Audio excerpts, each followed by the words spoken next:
Hi everyone. Today I'm excited to have Honoree Corder with us. She is the author of dozens of books, including books like You Must Write a Book, The Prosperous Writer book series, Vision to Reality, Business Dating, the Successful Single Mom book series, If Divorce is a Game, These Are the Rules, and The Divorced Phoenix. She is also Hal Elrod's business partner in the Miracle Morning book series.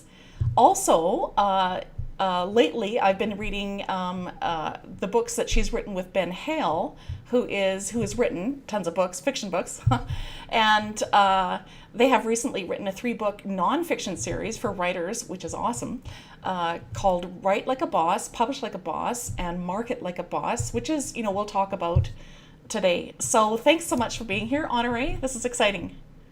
My pleasure to be with you. So, if just to kind of get started, would you share just a little bit of your background and your story, how you got into writing, and then how you decided, I guess, to self-publish?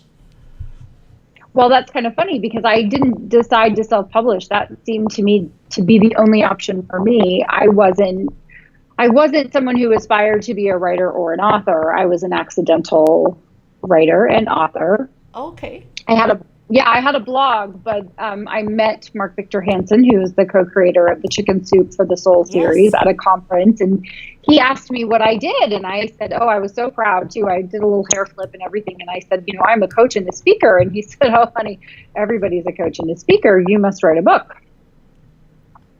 And I thought, oh gosh, how hard can that be? Ha ha, right?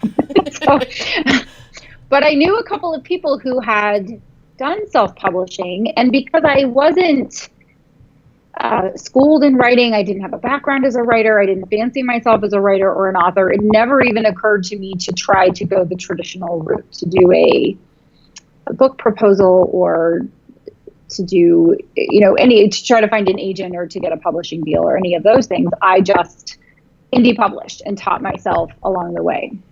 Yeah, wow. That's good. So that probably was a bit of a learning curve. Oh, sure. Yes. Yeah. I made all of the mistakes that I sometimes see other people making, which is why I write books for writers now, because I want them to, for $2.99, you can avoid, tens of thousands of dollars or more in mistakes. Yes. Right. Which is awesome. Yeah. Yes. That's a real deal. That's awesome. Yeah. Well, and I must say, I really appreciate your books. I've read Prosperity for Writers. Oh, awesome. I have Thank You you. Must Write a Book to Read. I have that. I know you've written it a few years ago. Lately, I've been reading this new series that you've written with Ben Hale. Awesome. Yes. I've really appreciated what you both have to say, actually, because I like the different perspectives on it, right? Because I'm also fiction and nonfiction, and actually a lot of the people listening are both fiction and nonfiction. Oh, great. Oh, great. Yeah, so I'm putting my toe in fiction, so I will be a fiction author also at some point. Oh, awesome. I didn't know that. Oh, that's great. Yeah. We'll see. It'll go well. That's great. Yes. Thankfully, now there are lots of people who have gone ahead of me, so I can learn from other people. Yes. Oh, that's exciting. Amazing. That's great. Yes. I'm in fiction kindergarten. That's what I say. Fiction kindergarten. I like that. Actually, kindergarten. Yes. That's great. So, I mean, that series that you wrote with Ben Hale has been just really great. It's been, I think, for me, a real shift in mindset. And the biggest shift, I would have to say, is going from, like, when you write your thoughts, because you both kind of tag teamed a little. When you write your thoughts on writing as a hobbyist to writing as a professional, right? Would you just talk about that difference? Like, what is that difference from a writing hobbyist to a writing professional? Sure. So very simply, a hobby is something that costs you money and it's for fun. And a business is something that makes you money and your commitment to it is unconditional and daily, generally in nature. So if you were to open a dentist's office or a printing shop or a bagel store, you wouldn't just make the bagels on the days that you felt like it. You would have a business that you would operate every day, all aspects of that business. So the difference between a hobbyist and a professional, in my mind and also in Ben's mind, and we discussed this at length, is that as a full-time author, we write every day. most of the time we love writing and love everything about writing and everything about the book business. And there are days when we would rather do anything but write, and yet that's our job.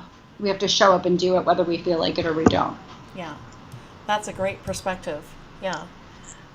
I think, too many of us are out there just kind of, well, if it feels like a good day to write, then I'll write. Yes. Yeah. And that will get you what you want ultimately over time. You can take breaks from writing and should take breaks from writing, just like you take breaks from bagel making.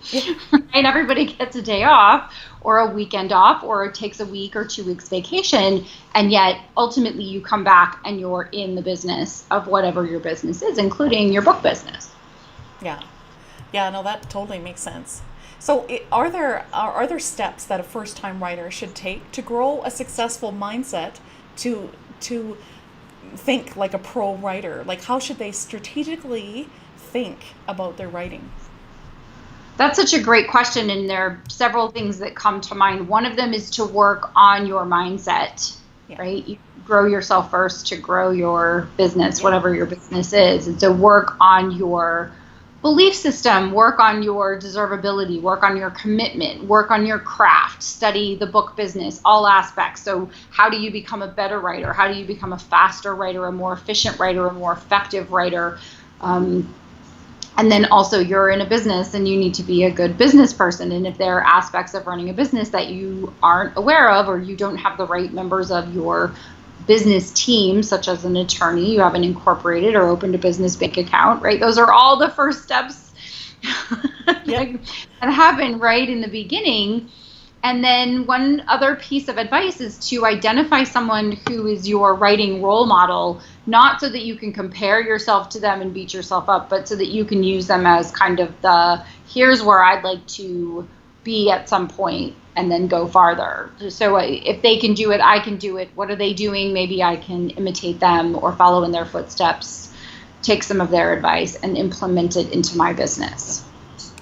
Yeah, that is so great. That is such great advice. I've been inspired by many writers, you included, Honoree, and just they're movers and shakers, and they get things done, and that inspires me to actually inspired me to this year make a shift. So awesome. Yes. That's fantastic. And that's where it starts, is you seeing that other people are doing what you want to do. Yeah. And there is no difference between you and the people you see doing what you want to do, other than that what their activities are. Yeah. And that, of course, is predicated on what their mindset is. I believe that I can write, and so I sit down and I write.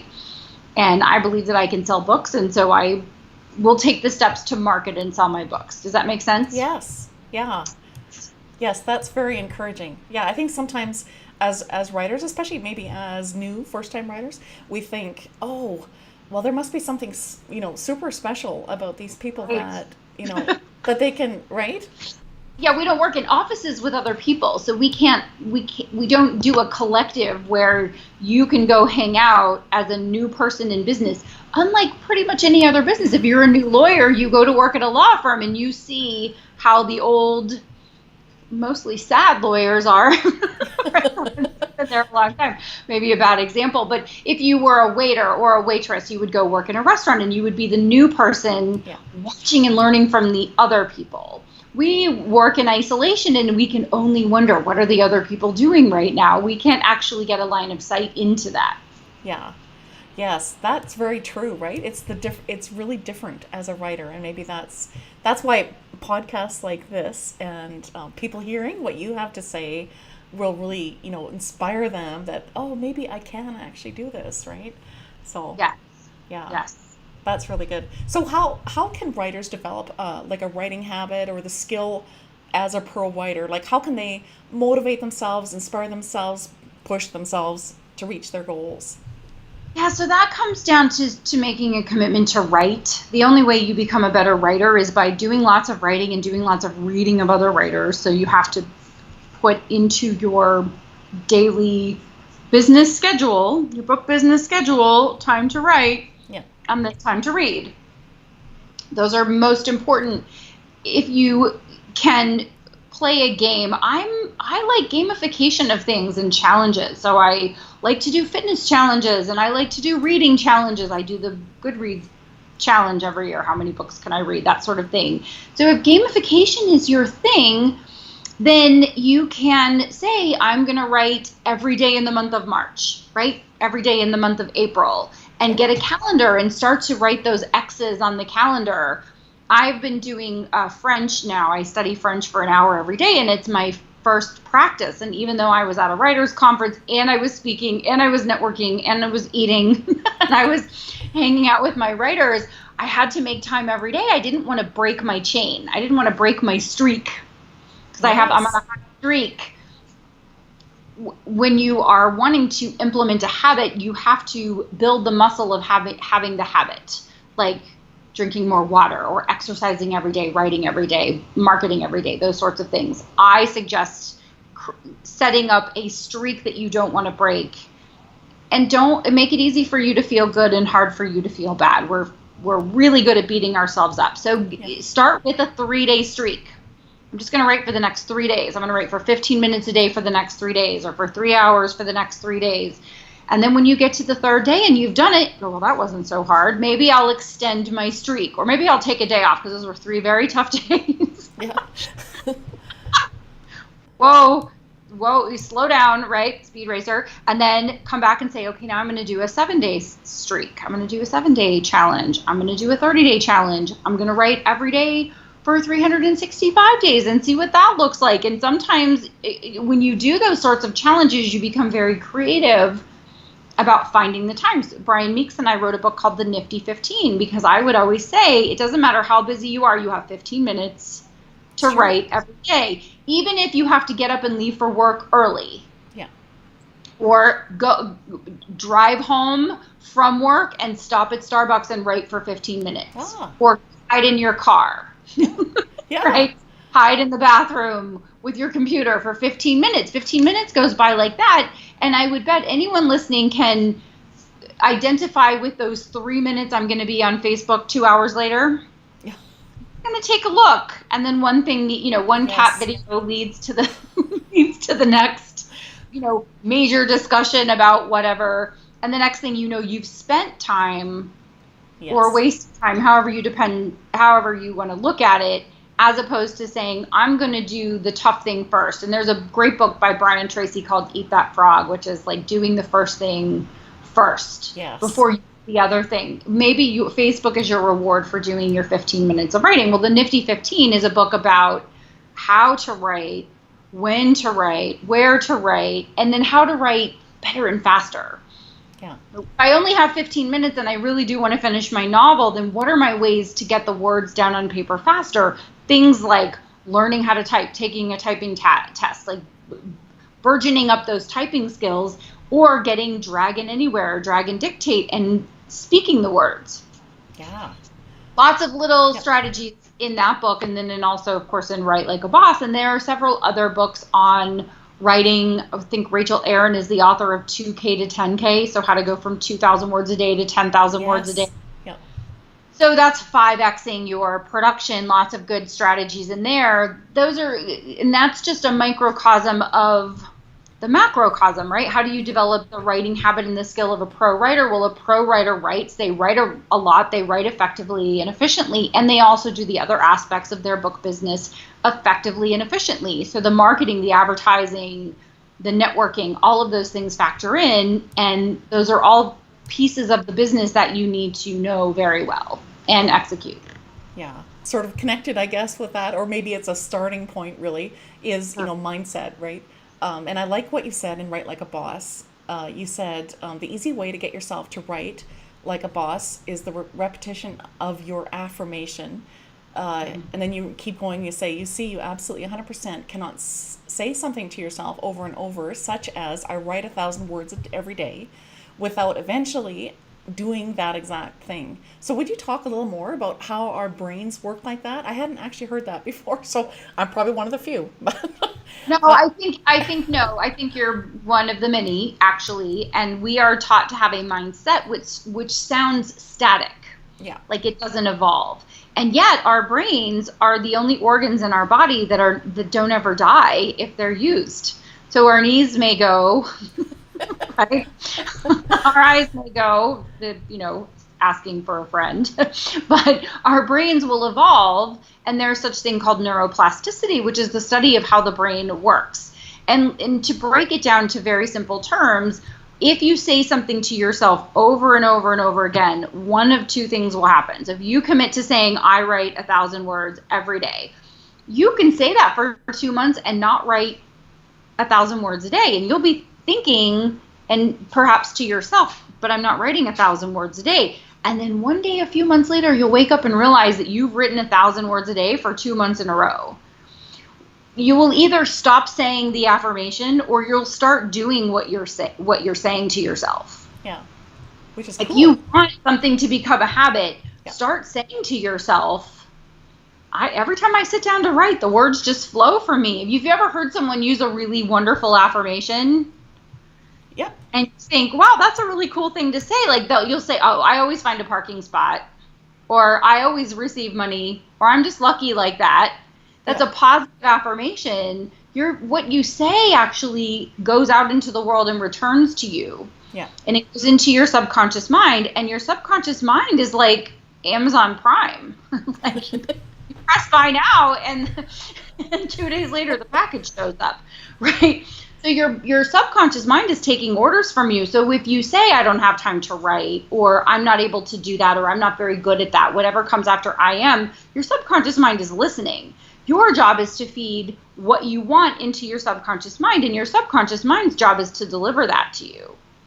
Yeah. So for a really long time, I would say I study French every day. And for a long time I didn't. And then I realized I was doing this app on my phone, and I signed up for a French class. And I go, what just happened? Well, I proved to myself that it worked. And I've done that many other times as well.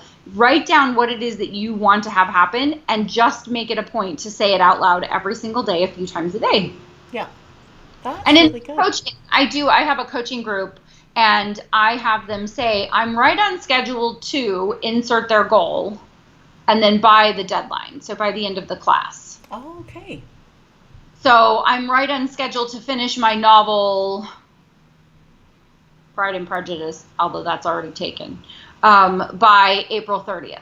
I'm right on schedule to finish this book by the end of the month. I'm right on schedule to be a full-time writer by the end of December of 2018. And if you say that, when you say that 4 times a day, my suggestion is you say it with every meal and right before you go to sleep. You just have it on a 3x5 card. And so I have 3x5 cards, right? I get these fun ones that are this. Oh, okay. Fun colors. Yeah, fun colors. And I write my affirmations on it. And 4 times a day, I write my goals in the form of affirmations. I'm right on schedule to do this. I'm right on schedule to do this. And you may notice that you are not on schedule for a good bit of it for the beginning of it. And yet if you do it 4 times a day, and my hack is set alarms on your phone that remind you to say it. That's right. And, carry it with you. Carry it in your pocket. Carry it in your wallet. Make it a screen. Take a screenshot of it with your phone. And anytime you're alone and you have a few minutes in the shower, before you eat, before you go to bed, when you first wake up, I'm right on schedule to finish my novel by the end of the month.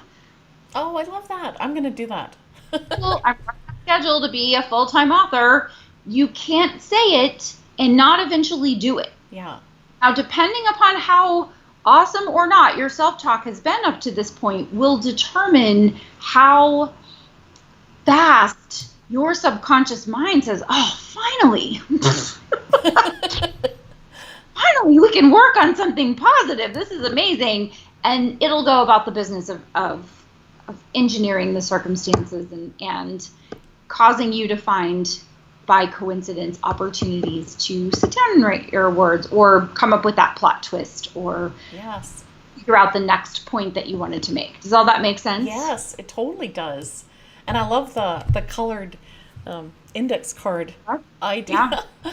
I get inspired by colors. I'm not sure what that is, but Well, the brain is, absolutely. And they have white. You can use white and then write in a color with markers, or you can get muted pastel colors, or you can go something you can see from space. Exactly. Neon green. That's Yeah. great. Yeah. Oh, that is super helpful. You can have an alarm on my iPhone. I have an alarm that, alarms that go off, like on Saturdays, I have to change the cat box, for example, right? So I have an alarm on Saturday to go off just to remind me. Yeah. And it's automatic every Saturday at 4:00. That's when it goes off. And half the time I'm not thinking of it and it goes off. So you can do that for drinking water, going to the gym, writing, saying your affirmations, doing your marketing. Yeah, our thank goodness we have technology to be an external thing to remind us to do things when we are not necessarily focused on it in that moment. That's wonderful. Oh, Honoree, I'm learning so much. This is wonderful. Thank you. Excellent. So, would you just talk about some key mindset shifts then that writers need to make to shift their thinking to think like a business, like an, I guess, author, entrepreneur really is what it is? Yeah, the first thing is to believe that you can be a writer, a full-time writer. If that's a shift you have not made, that's the key important shift. So you're doing something for money and you believe that you can earn money doing that. You need to shift into, I believe I can make money as a writer. And then I believe I can learn everything I need to learn as a book business person, as an authorpreneur, whatever you want to call it. And those are I think the two main ones. That you are and you deserve to be a full-time author, and that you have the ability to learn all of the key aspects of what you need to learn in order to execute it. Yeah. Oh, that's really good. So you do talk about, in Write Like a Boss, you and Ben talk about developing a full-time writer action plan, which these really help me because I think I think in steps. And so maybe it'll probably help those listening too, because, it helps when we can break it down. Yes. So you share 4 steps that a writer's business plan should consist of. Would you just talk about those? Sure. So the first thing is you have to have a vision and a vision statement to go with it. Think of your vision as what it is that you want. And so writers, I believe, are all powered by coffee. At least the majority of them are. If you think you are unable to have a vision, just remember that every morning you wake up and you have a vision of coffee. Oh. Right? Sure. So you do know how to create a vision. That's the first thing. Your vision is your what. Then you need a purpose statement, and your purpose statement is your why. Why do you want the what? The why is important because something will pop up to deter you, distract you. The wheels will come off the bus. You will wonder, am I able to do this? Is this the right thing? I'm not seeing results as quickly as I'd like. I'm sick. My kids are sick. My dog is sick, whatever. There's going to be something that's going to take you. You're going to create this amazing vision, and then something will cause you to get what feels like off track for a minute. We'll call that like a timeout or a rest, as opposed to just getting off track and never getting back on. Your why will cause you to reconnect with that what, your vision, and get you back on track. So the first 2 things are the what you want, and I'll use an example. I want to be a full-time writer. And then why do you want your what? Because I want to make my living as a writer, because I want to be able to support my family with my royalties. I want the freedom that having an author business provides. I can wear my cat pajamas and drink coffee all day and write words and make money. Like, what? Is that a real thing? Yes, it's a real thing. Lots of people are doing it.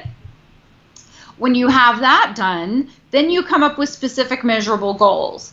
These are based on your vision. So the vision is I want to become a full-time writer. So then what are the goals that support that? And I'll make it really simple. You probably need an income goal.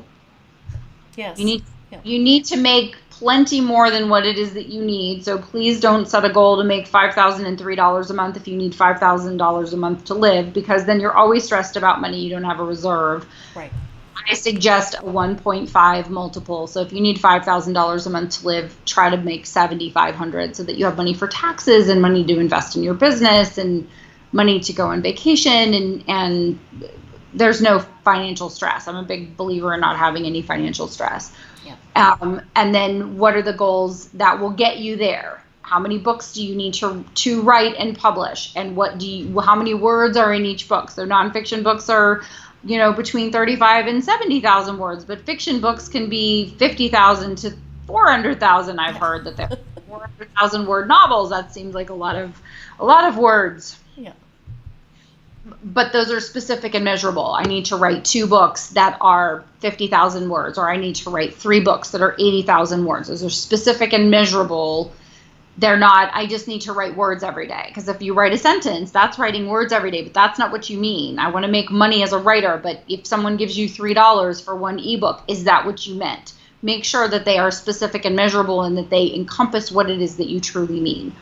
And then break that down into action steps. If you need to write 100,000 words, or you need to write 365,000 words, then you would write 1,000 words a day. Identified action steps. I need to write every day. I need to write this many words. I need to do this many posts on Facebook. I need to attend this many writers' conferences. I need to grow my email list to this many people. All that makes sense? Yes. Very good.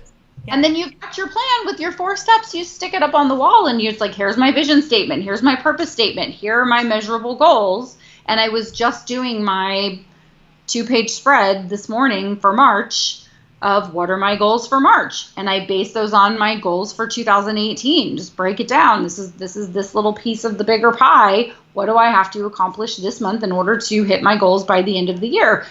Easily, with grace, with ease, not stressed out, right? Yeah. Yeah.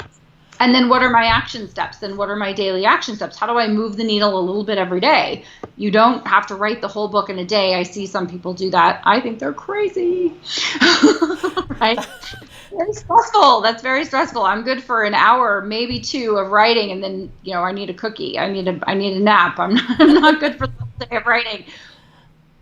Make it easy for yourself. Make it easy for you to be successful and hard for you to fail. If you've never written 1,000 words in a day, then please don't give yourself a goal of 1,000 words unless that seems doable. If you kind of put your back into it a little bit. If you feel like to write 1,000 words, you would have to not go to work, call in sick, not do your homework, not housework, not shower, not eat. That's not the right goal for you. You want to challenge yourself, but not to the point of feeling like it's going to be really easy for you to fail or to quit. Yeah. Yeah, that's true. It's sometimes a bit of like a mind game, feels like, knowing what is going to make you feel like you've had success that day, right? Because doesn't that go into the next day then? So if you've had success that day, then you look back the next day, doesn't it follow you? It does. It's like sticking to your diet. Someone says, "What? Let's go for pizza," and you're like, "No, I'm good. And then the next morning you get to wake up and get on the scale, and then you get the reward of it. Right. And if you keep doing it long enough, then your pants fit. It's awesome. It's the same thing. I write a little bit today and a little bit tomorrow and a little bit the next day, and you keep track of it. At the end of every book, I go to the end and I just put the date and then the number of words in the manuscript when I knock off for the day. Yeah. And I can look and I can see this is how many words I've written in the manuscript. And once you get momentum, you don't want to break the momentum. It's like studying my French lessons or doing yoga every day. I don't want to break my chain. Yeah. I want to slide backwards. I want to keep making progress. Giving yourself that, okay, I'm just going to do it for 3 days or 7 days. You will then get addicted to the fact that you're doing it. And you will build the muscle of being able to do it, of having the self-talk of doing it, of feeling proud of yourself for doing it. Yeah. Which, probably inspires more motivation. It does. It does. And if you can get a buddy, and that was the thing I didn't say before when you were like, how do you make sure that you do it? How do you keep yourself inspired? Is find someone who is as motivated as you are, who will not co-sign your BS. When you say, I didn't feel like doing it, I stubbed my toe when I got out of bed. Oh, no, you don't have to write. If your toe is sore, then you can't possibly, your fingers will not work. So you must take the day off, right? You'll find that person that's like, I don't want to go for a workout. I want a cheeseburger. And they're like, great, let's go for a cheeseburger. You buddy that's going to say, wait a minute, you sent me your vision statement and your purpose statement and you have a goal. Yeah. And you can take the rest of the day off after you sit down and you write those 1,000 words. Call me when you're done. That's really good. And that's true. We need that, right? Yes. You need someone who is going to encourage you when you don't feel encouraged and be excited for you when you are successful. Yeah. Yeah, no, that's really good. Yeah, I mean and there are lots of writers groups that people can connect with. Just even on Facebook, there's a lot of Fun. Yep, Yeah. I have the Prosperous Writer Mastermind on Facebook. Yeah, yeah, Yeah. If you yeah, want to find a buddy, if you want to find someone to hold you accountable, find someone who is in your time zone, who will get up at the same time as you do, Right. or write at the same time of day as you do, and you write together, just not together. yeah, Because that would be weird. Yeah. yeah. And actually, that would be helpful that you're writing at the same time. That would be, I mean, Yeah. just in different locations, but yeah, Like a check-in. I'm about to start. Okay, here I go. And then an hour later, I wrote 700 words. I wrote 7,500 words, whatever it is. yeah. I could I'll see check that it being with you great. tomorrow. Yeah, I'll check in with you tomorrow. Would you just talk about some, advice for first-time writers who are feeling overwhelmed with what it truly takes to go from a hobby writer to a pro writer? Small incremental goals. Yeah. So again, a hobby costs you money. The first goal in my mind would make sense to set an income goal, to publish that first manuscript, paid for blog post, whatever that looks like, and then say I've made my first $100. I see it all the time where people will say, you'll look back and go, I remember that first month I made $16.37. And then the next month I made $80. And then the next month I made $200. For some people, those numbers are bigger faster. Yeah. However, to go from hobbyist, where it's costing you money, you investing in your computer, Yeah. right? Your Microsoft Word suite, all of those things. And then to go from, okay, so now I've put the money into it. It's no longer a hobby. I've invested in my business. Now I'd like some money to come back to me. Money is coming in. How much money is coming in? How much money do I want to come in?